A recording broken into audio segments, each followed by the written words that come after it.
Hey there, welcome to My Green Pets. I'm William Green. Just a quick update on the cool tent. Temperatures at night are getting down to about 16 degrees Celsius. That's about 61 Fahrenheit. So I'm letting most of the plants get a little bit drier than they normally would. I treated this plant for scale last week and I haven't seen anything since. I've also been looking pretty closely at the other plants to see if any little scales were popping up, and so far I haven't found anything, but I'm sure they're still in here. Zygopetalum, maculatum. Look at those big, juicy asparagus flowers there. Just want to take a big bite out of it. Hopefully there's no bugs in here that want to do that. No idea how many flowers we're looking at, but I hope we'll get a few. Another spike over here also poking up. They've lengthened quite a bit in the past week. And yeah, just excited to see and smell those when they bloom out. Over here we've got the Nepenthes. I talked to Jeff Schaefer, who is Nepenthes God on Instagram, and he's got a huge collection, and went to visit him this weekend and just asked him about this yellowing on the sides of my Nepenthes, and he said it could be too many minerals in the medium. He said, did you rinse the medium with distilled or RO water before you potted up in it? And I said, nope. He said, well, that could be it. So I don't know, but still got a nice picture here developing on this rajah by edwardsiana, and I saw his yesterday. His plant, his is about 6 or 7 years old, and it's enormous. I mean, the pictures are, they're huge. They're like as big as my arm. They're humongous. So that is going to be an outstanding plant one day, hopefully, if I can keep it alive. Next to it, plant looking a little bit worse, is this bongso cross that I don't know why it does this. I don't know why the leaves change to that speckly yellow. I would be interested to hear some suggestions on what I could do. I am going to borrow my Orchid Society's par meter this next coming week and check out my light levels in here, because maybe light's too high. Oh, Jeff also mentioned that magnesium might be in shortage, and it's true that if you're watering it with distilled or RO all the time, you really will leach everything out of the soil, and these plants still need a little bit of mineral. So I put about 20% tap water in my RO water now when I water these guys, and maybe just a little bit of mineral, magnesium and calcium in that tap water will help these guys out. We'll see. We'll make some small adjustments here and there, but nothing too drastic. It does look like these Nepenthes kinabaluensis are getting a little bit greener since I injected some fertilizer into their tiny pitchers. You can see the newest leaves look just a little bit greener than the older leaves. And I hope that's it, because I definitely don't want these guys to be unhappy.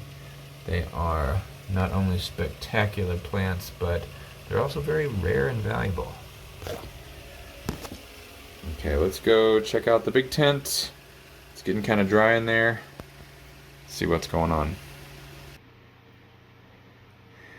I sprayed everything, all the surfaces inside the tent and all the plants, with a very, very weak solution of Physan 20, 1 teaspoon in 5 gallons. And as soon as I did that, I immediately rinsed it off with clean water, these spikes, because I've had Physan cause flower buds to drop off, and we don't want that. So I'm looking carefully at these. These actually look a little yellow, don't you, over here? And these guys down here too. So they're gonna drop off? I don't know. I hope not. Maybe they're just, well, I don't know. We'll see. Maybe they're just getting ready to swell up. Usually when they turn that pink color, though, it's kind of end of the road. Well, we'll see. You never know. We got more spikes coming over here on Rebecca Northern Aurora. Other spikes all bloomed out, looking nice. And then Rebecca Northern Grapefruit Pink dropped all of its leaves in the course of 2 weeks. They just yellowed and all fell off. And now we've got spikes coming, and it's going to be a party. It's going to be a spike party for sure. Lots of them. So the plant's going to look really nice this year, I hope. It's very top heavy. I'm going to have to get it in a nicer, more stable pot.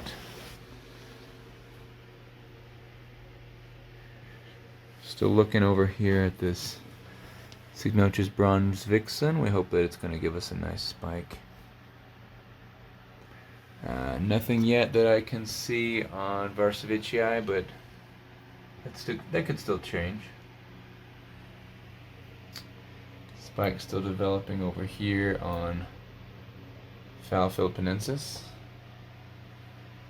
And this cute little flower on Bulbophyllum lepidum finally opened up, but it's a little small.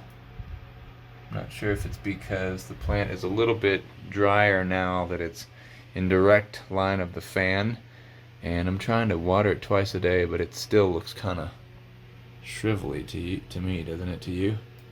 Maybe we're going to have to go back to plan A and put him back down, and so he can retain a little bit more water. I used to have it sitting in a tray of water, actually. It's such a thirsty plant. Angraecum leonis, all the cultural information says that this guy in the wild undergoes a very long and dry season. So I'm kind of experimenting with that. I'm giving it kind of light mistings, but no deep watering through the pot, and we're just going to see what happens. As long as the leaves don't get wrinkly, I think it'll be okay. Help it know what season it is, and maybe we'll get some flowers on that in the spring or late winter. And this Amesiella philippinensis is spiking. Look at that. Look at that little guy. These are so cool. Tiny little things. I had a Monticola a few years ago. It was beautiful, but I sold it when I moved out here. What else we got? Yeah, you can tell everything's dry, dry, dry. I'm watering like crazy, but the heat blowing through here really dries it out. What else have we got? I'm hoping we're going to get some flowers on this Cattleya trianae. Really nice big new leaf here. Look at that. And over here too. Hope we'll get some blooms. Also on this Cattleya maxima, I see 3 sheaths, but when will they bloom? I was also hoping to get something out of this Cattleya labiata, but again, it didn't get a whole lot of light during the growing season. It was all covered up by the catacetinae, so it may not bloom.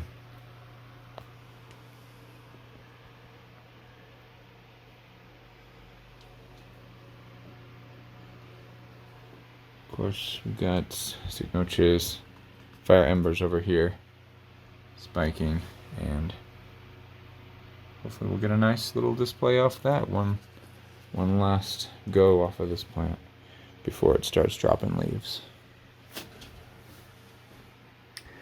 Yes, I just noticed that, but I'm kind of bummed because these do look like they may be aborting. They're just not getting. That's annoying. Well, I don't know if it's because of the Vixen I sprayed this morning or if it was already going that way. But delicate, very, very delicate, that's for sure. Okay. Well, it appears many people liked the different video style that I did last week. Unfortunately, I can't do that all the time as it requires a camera operator. But when we're able to get together and do that, we'll try to do it that way, because I felt like it was more like, I'm describing something and talking to you, and it was definitely more engaging for me to do as well. So stay tuned. We'll try to get that style of video a little bit more often if we can. And that's it for today. Oh wait, one more thing. I want to show you this Amorphophallus cognac. It really is going into dormancy. And I have let the pot dry out. And I'm just gonna let it do its thing. Once the top has completely kind of flopped over and dried up, I will take it out of the tent and put it in a cool space like basement floor or even my garage, as long as it keeps above freezing. Okay? Alright, well, I appreciate you guys stopping by to check out my green pets, and I will see you next time. Bye.